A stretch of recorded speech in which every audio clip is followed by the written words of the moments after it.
सभी साधकों को और सबके अंदर बैठे परमात्मा को मेरा प्रणाम।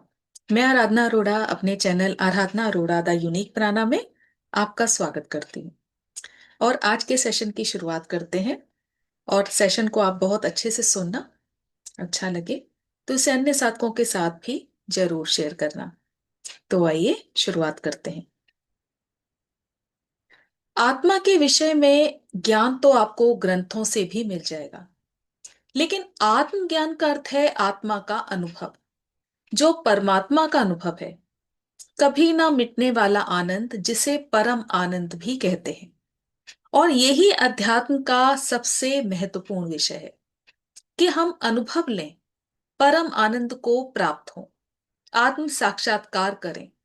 और यही परमात्मा के सच्चे दर्शन है। आत्म साक्षात्कार आत्मा के अनुभव को ही कहते हैं। मोक्ष भी यही है, स्वयं में स्थित हो जाना, स्वयं को जान जाना, मन पर नियंत्रण रखकर पूरी तरह से अवेयर होकर। क्योंकि मन के कारण ही सब बेचैन है, मन के कारण ही सब तनाव में है, इसके प्रति ही लालच है। इसलिए सबसे पहले मन के पार जाना है। और आप अगर मेरे सभी सेशन वन बाय वन सुनेंगे तो आपको बहुत कुछ सीखने को मिलेगा कि किस तरह से ये यात्रा शुरू करते हैं, किस तरह से हमको स्पिरिचुअल बुक्स पढ़नी है, किस तरह से हमें ध्यान करना है, किन बातों का हमें ध्यान रखना है। तो ये वो स्थिति है जब आप पूरी तरह से शून्य हो जाते हैं और पूरी तरह से अवेयरनेस में होकर जीते हैं।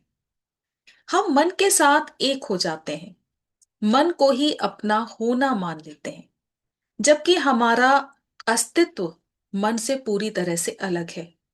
विराट शक्ति हमारे ही अंदर है, लेकिन हम सक्षम नहीं हैं कि हम उसे देखें, उसे महसूस करें, क्योंकि हमारे अंदर वो एनर्जी अभी उस लेवल की नहीं है। और ये जो सारे प्रयास हैं, चाहे ध्यान के जरिए, चाहे स्पिरिचुअल सेशन के जरिए, चाहे जो मैं आपके साथ अपने विचार शेयर करती हूँ उसके जरिए, कि किसी तरह से हमारे अंदर वो ज्ञान आए कि हमारी एनर्जी आगे की तरफ बढ़े और हम इसको महसूस करें। और जिन्होंने जाना उन्होंने स्वयं को पा लिया, जैसे कि नानक, कबीर, गौतम बुद्ध, महावीर स्वामी, जिन्होंने अपनी चेतना का विस्तार किया। इसलिए मन के जंजाल से सबसे पहले बाहर आना है। उपनिषद में ऋषियों ने कहा है, आपकी चेतना में जो अशांति है, एक्चुअली वही मन है। इसलिए समय से जागना बहुत जरूरी है। समय से जागना यानी पूरी तरह अवेयरनेस में आना, कि जब आपको सारी बातों की सच्चाई का पता लग गया कि आप क्यों आए हैं, आपको करना क्या है, और अभी तक आपने कौन कौन से कर्मा क्रिएट किए हैं, आगे आपको क्या क्या करना है, यानी पूरी तरह से जागृत अवस्था में आ जाना और मन से मुक्त होना है, तो जरूरी है ध्यान। चेतना का विकसित करना है, चेतना को डेवलप करना है, तो जरूरी है ध्यान। ध्यान करेंगे तो मन आपको नहीं दौड़ा पाएगा जितना अभी दौड़ाता है। निरंतर ध्यान करने से सर्वप्रथम तो आंखों के ऊपर जो पर्दा है वो हटेगा। यानी कि सबसे पहले जो बात कही गई है वो कही गई है कि आप ध्यान करने की शुरुआत करें, ध्यान करें। और पूरे दिन में जो भी आपको समय मिलता है, आप उतनी देर बैठकर ध्यान करें। वैसे तो जितनी हमारी उम्र होती है उतनी देर हमें बैठकर ध्यान करना चाहिए, लेकिन अभी नए साधक हैं या जिन्होंने अभी नया नया ध्यान करना शुरू किया है, तो सबसे पहले तो वो जितनी देर बैठ सकते हैं, 5 मिनट, 10 मिनट, 15 मिनट, तो सबसे पहले इसका अभ्यास करना शुरू करें। और ध्यान की भी मैं कुछ वीडियोस आपके साथ शेयर कर चुकी हूं, लेकिन अब एक और वीडियो आपके साथ शेयर करूंगी जो विदाउट म्यूजिक होगी, तो कोशिश रहेगी वो जल्दी ही आपके साथ शेयर करूं। तो जब हम ध्यान करना शुरू करते हैं, धीरे धीरे हमारे अंदर अवेयरनेस बढ़ती जाती है। सही क्या है, गलत क्या है, अपने आप समझ में आने लगता है। साथ ही अगर हम स्पिरिचुअल बुक्स भी पढ़ते हैं, भ्रम का पर्दा उठ जाता है, सत्य को हम समझते हैं, धीरे धीरे अपना उद्देश्य पता लगता है। और बहुत सारे विजन जो ध्यान में हमें आते हैं, जो हमारा मार्गदर्शन करते हैं। फिर मृत्यु के भय से घिरे रहना, जो हमारे अंदर हमेशा मृत्यु का भय रहता है। इस पर भी मैंने सेशन आपके साथ शेयर किया है, तो मैं उसके साथ लिंक जरूर आपके साथ शेयर करूंगी। और उसे सुनने से मन को आपके शांति मिलेगी। हमें लगता है जिंदगी का अंतिम लक्ष्य सिर्फ जीवित रहना है, और जीवित रहने से बड़ी कोई चीज हो ही नहीं सकती। यानी जीवित रहना यानी आपको एक ब्लेसिंग ब्लेसिंग मिल गई, आशीर्वाद मिल गया। लेकिन इससे भी बड़ा कुछ है इस जीवन में। हम आत्मा के अनुभव को प्राप्त कर लें ताकि अमरत्व मिल जाए। क्योंकि आत्मा के अनुभव को प्राप्त करना यानी मृत्यु को पूरी तरह से जीतना, ये अनुभव होगा हमें ध्यान करने से।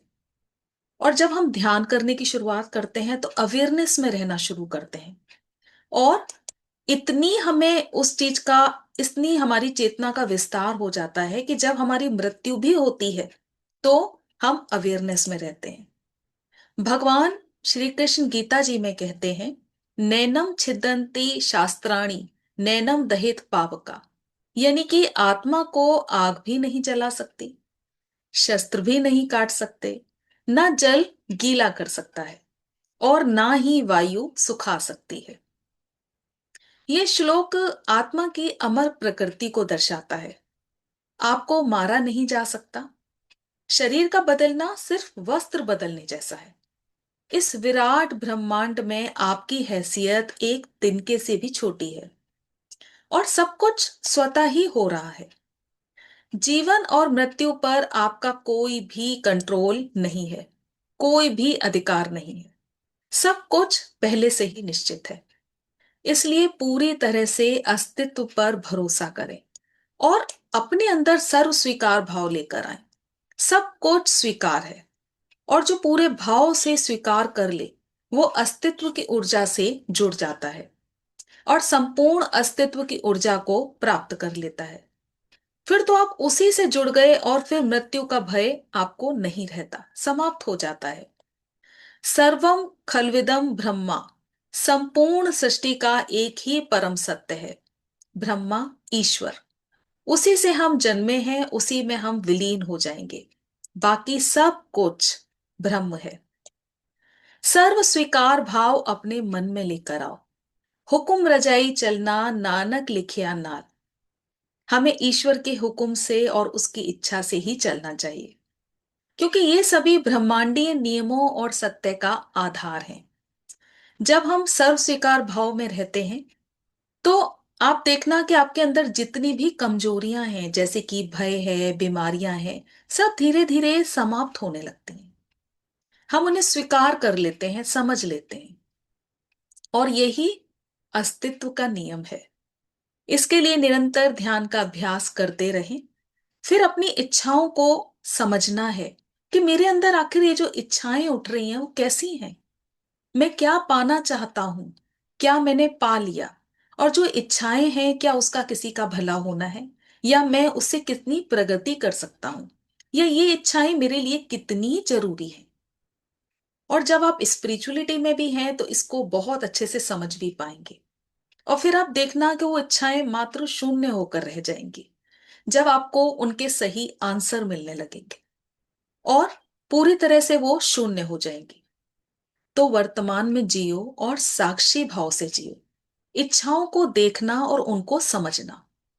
फिर उसके बाद अपने आप पर को सबसे अलग समझना, ये चीज भी हमारे अंदर आ जाती है कि मैं बहुत अच्छा हूं, या मैं बहुत अच्छी हूं, या मैं दुनिया से थोड़ी हटके हूं। मैं कितने अच्छे पुण्य काम करती हूँ या पुण्य काम करता हूँ, दान देता हूँ, गरीबों की मदद करता हूँ। और ये जो फीलिंग है वो तभी मन में आती है जब लगे कि दूसरे मुझसे कम है। और यही बात मन में बैठ जाती है आपके हृदय में, और आप पुनर्जन्म के लिए समझ लें कि आप फिर से तैयार हो गए। यानी आपके अंदर जब ये फीलिंग आ जाए कि दूसरे मुझसे कम है, उसी मिनट आप समझ लेना कि न्यू कर्मा क्रिएट हो गए और पुनर्जन्म के लिए आप फिर से तैयार हो गए। इसलिए नेक कर्म करें, पर कर्तापन के भाव में ना हो, अहंकार ना हो। ज्ञान होना स्वयं में मुक्ति है। और चित्त की ये सभी बीमारियां धीरे धीरे ध्यान करने से खत्म होने लगती हैं। क्योंकि जैसा मैंने बताया, अवेयरनेस आ जाती है और बहुत सारे ऐसे विजन जो आपको मिलने लगते हैं, आगे के मार्ग दिखाई देने लगते हैं। ज्यादा से ज्यादा ध्यान करें और अपने चित्त को पूरी तरह से शुद्ध करें। तो मुझे उम्मीद है इस सेशन को आप बहुत अच्छे से समझेंगे, ध्यान करने की शुरुआत करेंगे। और जो साधक ध्यान में पहले से बने हुए हैं, वो निरंतर ध्यान में बने रहें। जब समय मिले ध्यान करें।